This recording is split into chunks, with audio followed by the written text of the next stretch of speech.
Hey guys, welcome back to my channel. Today I want to discuss something that's very important that is often overlooked when starting a business, your brand voice.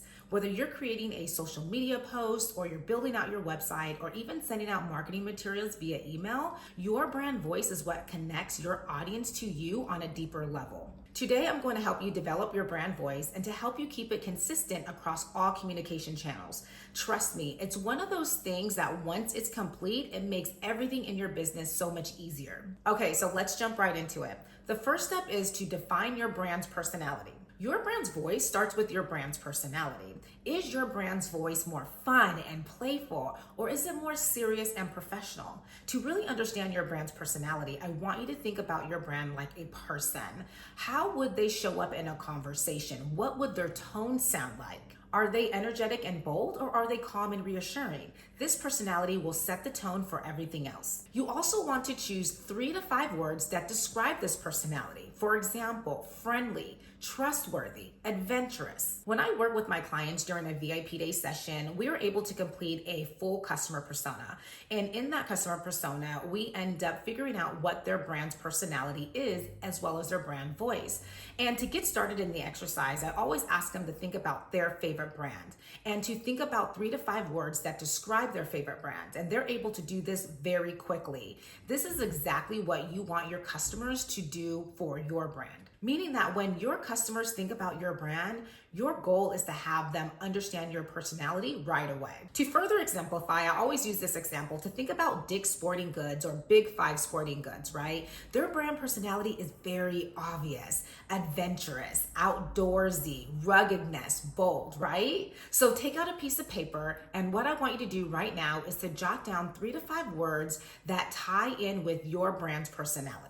Now that you have completed step 1, let's go ahead and move on to step 2, align your voice with your audience. And in order to do that, you have to know who you're talking to. What are their age range? What are their interests? What are the languages that they speak? Where do they hang out? What is the solution that your products and service is solving for them? We call those pain points. Understanding your audience's demographics and characteristics is going to really help you determine what your brand voice is going to be. For example, if your audience is more young and trendy, then you might lean more towards casual conversation, casual tone, as well as humor. But let's say that your audience are professionals, right, or corporate, then you might want to polish up your tone a bit. What's most important is that your audience feels like you are speaking directly to them. The best way to go about this is to complete a full customer persona. So what I would recommend is if you would like my assistance to help you complete your full customer persona, go ahead and comment VIP.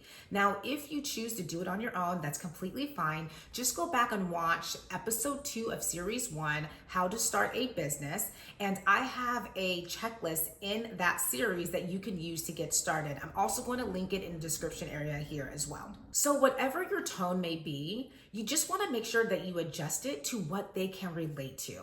You are speaking directly to them. And when you really think about your brand and your customers, you want them to say, hey, I relate to this. That's why they're going to purchase your products and services. That's why they're going to listen to your YouTube videos, because they see themselves in your brand and in you. Finally, I do have to note that you want to avoid trying to please everyone. Stay very focused and consistent. You want your brand voice to match your audience, who you are speaking to. So now that we've completed step number 2, let's go ahead and move on to the final step, which is keep it consistent across channels. Your brand voice should sound the same across all your social media platforms. When they go to your about page and they're reading on your website, your marketing materials, consistency is what builds trust. One of the easiest ways to keep it consistent is to create a style guide that you can use as well as your team. That way you can document exactly what your tone is, what your personality is, what is your messaging, how do you want to be portrayed online.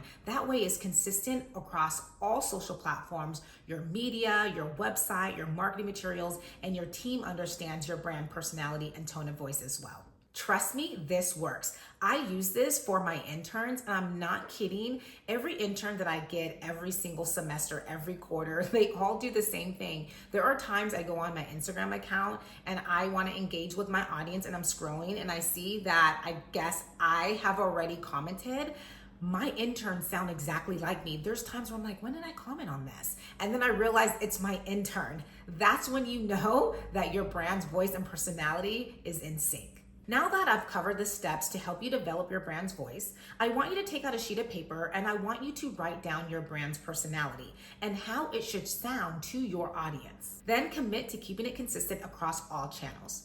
If you found this video helpful, go ahead and hit that subscribe button, and I would love to hear from you. Go ahead and drop a comment of your brand's voice. I would really love to see how you're defining your brand. Okay, I'll see you in the next video where I'm going to take a deep dive into how you can keep your brand consistent across all platforms.